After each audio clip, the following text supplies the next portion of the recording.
कभी कभी जिंदगी के सबसे हसीन सपने बीते हुए कल की यादों में छुपे होते हैं। क्या आप अपने अधूरे प्यार के लिए 9 साल तक इंतजार कर सकते हैं? वो भी तब जब आपको पता हो कि शायद वो कभी नहीं आएंगे। आपका डियर लिसनर्स, हमारे चैनल पर स्वागत है।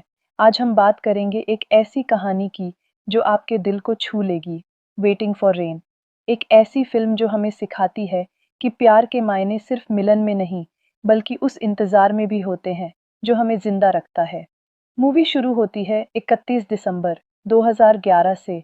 कोरिया में ठंड पड़ रही है और यंग नाम का एक 30 साल का लड़का पार्क में बैठा बारिश का इंतजार कर रहा है। लेकिन अजीब बात यह है कि कोरिया में दिसंबर के महीने में बारिश होना इम्पॉसिबल है। लेकिन फिर भी यंग का इंतजार जारी है। यंग एक कॉलेज स्टूडेंट है, लेकिन पढ़ाई में उसका मन बिल्कुल नहीं लगता। पिछले 2 साल से वो फेल होता आ रहा है। क्लास में होते हुए भी उसका दिमाग कहीं और भटकता रहता है। सुबह क्लास जाना, शाम को घर आना, बस यही उसकी जिंदगी है। न कोई दोस्त, न कोई चाहने वाला। एक दिन फूड स्टॉल पर खाना खाते वक्त कुछ कॉलेज की लड़कियां आती हैं।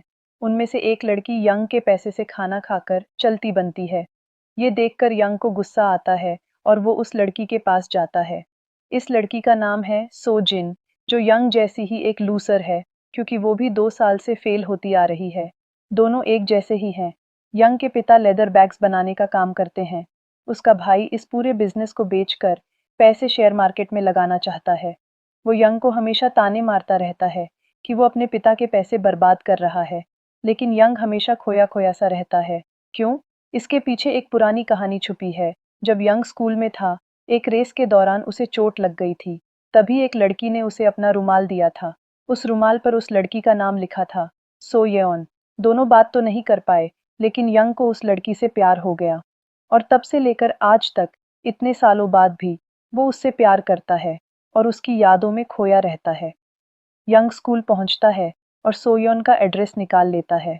पता चलता है कि वो अब सोल छोड़कर बुसान में रहने लगी है। यहाँ हम फिल्म के दूसरे अहम किरदार से मिलते हैं, सो ही, जो एक चुलबुली लड़की है और सोयोन की छोटी बहन है। वो अपनी बहन का सामान कलेक्ट करने स्कूल गई थी, जहाँ उसे यंग का लिखा हुआ लेटर मिलता है। सो ही लेटर लेकर हॉस्पिटल आती है और यहाँ हमें पता चलता है कि सोयोन पैरालाइज्ड है। वो बोल नहीं सकती, बस बेड पर पड़ी रहती है। सो ही अपनी बहन को लेटर पढ़कर सुनाती है और कहती है कि कोई यंग नाम का लड़का उससे प्यार करता है। सोयन को कुछ याद नहीं आता कि वो ऐसे किसी लड़के से मिली थी या उसे रुमाल दिया था। फिर भी सोही अपनी बहन की तरफ से एक लेटर लिखती है और यंग को भेज देती है। उसमें वो लिखती है कि मैं तुम्हें लेटर लिखती रहूंगी अगर तुम मुझसे मिलने की जिद नहीं करोगे। जब ये लेटर यंग को मिलता है तो वो बहुत खुश होता है। अगले दिन वो एक और लेटर लिखता है और साथ में लेदर से बना हुआ एक डॉग भी भेजता है। इस तरह सोही और यंग के बीच लेटर्स भेजने का सिलसिला शुरू हो जाता है। सोही हमेशा अपनी बहन सोयोन के नाम से लेटर्स लिखती है और यंग को कुछ पता नहीं चलता। इधर यंग और सोजिन भी अब एक दूसरे के साथ समय बिताने लगते हैं। दोनों की सिचुएशन एक जैसी है। दोनों से कोई प्यार नहीं करता, दोनों का कोई दोस्त नहीं है, दोनों अकेले हैं। एक दिन यंग को सोजिन बताती है कि आज उसके भाई की मौत हुई थी, इसलिए आज का दिन वो यंग के साथ बिताना चाहती है। दोनों एक होटल में जाते हैं, जहां सोजिन अपना बैंक पासबुक दिखाती है, जिसमें बहुत सारे पैसे हैं। लेकिन यंग को उसके पैसों से कोई फर्क नहीं पड़ता। वो हमेशा सोयोन की यादों में खोया रहता है। क्या आपने भी कभी ऐसा महसूस किया है, जब आपके सामने कोई मौजूद हो, लेकिन आपका दिल किसी और के लिए धड़क रहा हो? एक दिन सोही एक लेटर में लिखती है कि उसे समुद्र बहुत पसंद है। अगले ही दिन यंग सोजिन को लेकर समुद्र के किनारे जाता है, ये सोचकर कि वो सोयोन के साथ है। वो समुद्र से कुछ खास चीजें इकट्ठा करके सोयोन के लिए भेज देता है।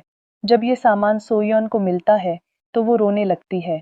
इतना प्यार उससे कोई कैसे कर सकता है? अब वो मरना नहीं चाहती। उसके मन में एक नई उम्मीद जग रही है कि काश वो जिंदा रहे तो फिर से यंग से मिल सके। सोयोन अपनी बहन से कहती है कि वो यंग से मिलना चाहती है। सोही बस लेकर बुसान से सोल जाती है और यंग की शॉप पर पहुंचती है। उसी वक्त यंग भी बुसान गया होता है सोयोन से मिलने।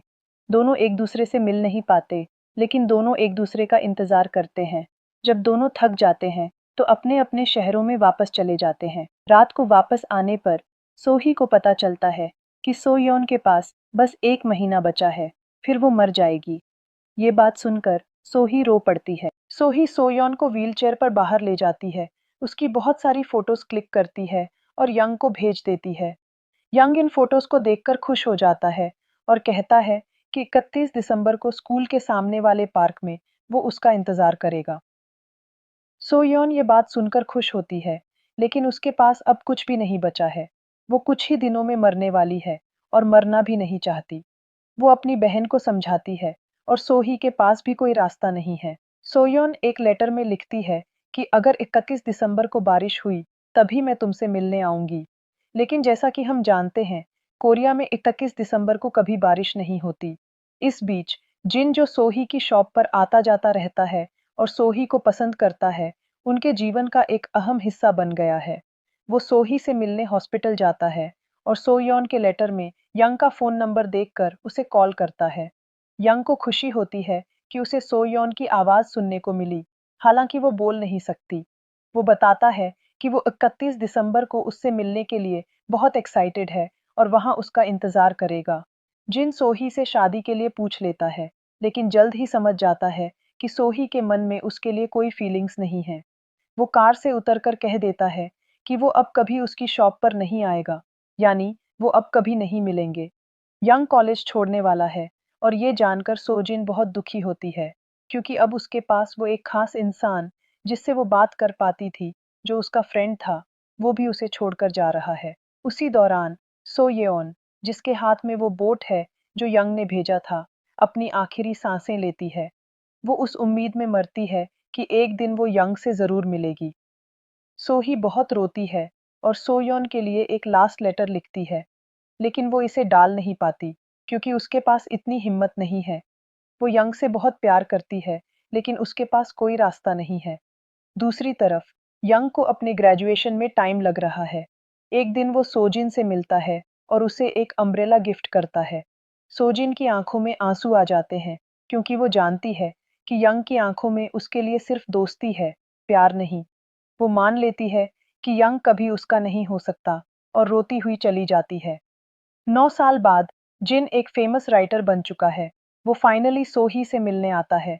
दोनों एक दूसरे से मिलकर खुश होते हैं और यंग, वो पिछले 9 सालों से हर 31 दिसंबर की रात उसी पार्क में, उसी बेंच पर बैठकर बारिश का इंतजार कर रहा है। उसे यकीन है कि एक दिन बारिश जरूर होगी और सोयोन उससे मिलने आएगी। सोही भी हर 31 दिसंबर को वेदर न्यूज़ देखती है, उम्मीद करती है कि बारिश हो और वो यंग से मिल पाए। उसे अपना प्रॉमिस याद है। एक और 31 दिसंबर आता है। यंग सोयोन के स्कूल जाता है और पता करता है। उसे जानकारी मिलती है कि सोयोन की मौत 9 साल पहले ही हो चुकी थी। ये जानकर यंग को बहुत दुख होता है। सो ही अपनी बहन सोयोन की कब्र के पास होती है और बहुत रो रही है। उसे अफसोस है कि वो अपनी बहन को यंग से नहीं मिलवा सकी। यंग पार्क में बैठा है। उसे पता है कि सोयोन मर चुकी है और नहीं आने वाली है, फिर भी उसका मन नहीं मानता। जैसा उसने पिछले 9 सालों से किया है, वो आज भी वही करना चाहता है। उसके पास वो रुमाल भी है जो सोयोन ने उसे दिया था। यंग सोयोन के लिए एक आखिरी लेटर लिखता है। वो बताता है कि कैसे उसने 9 साल यहाँ बैठकर उसका इंतजार किया और इस बीच उसने सोयोन की याद में एक अम्ब्रेला की दुकान भी खोल ली। दूसरी तरफ सोही रोड पर खड़ी है। एक तरफ रोड बुसन की तरफ जाता है, दूसरी तरफ सोल की तरफ। वो कंफ्यूज्ड है कि उसे कहाँ जाना चाहिए। इस बार वो चाहती है कि बारिश हो जाए और वो यंग से मिल सके। यंग छतरी, लेटर और रुमाल बेंच पर छोड़कर घर की तरफ जा रहा होता है। आधे रास्ते में पहुंचता है जब अचानक बारिश होने लगती है। वो पार्क की तरफ बहुत तेजी से भागता है। उसे पता है कि वहां उसे कोई नहीं मिलेगा, फिर भी वो दौड़ता है।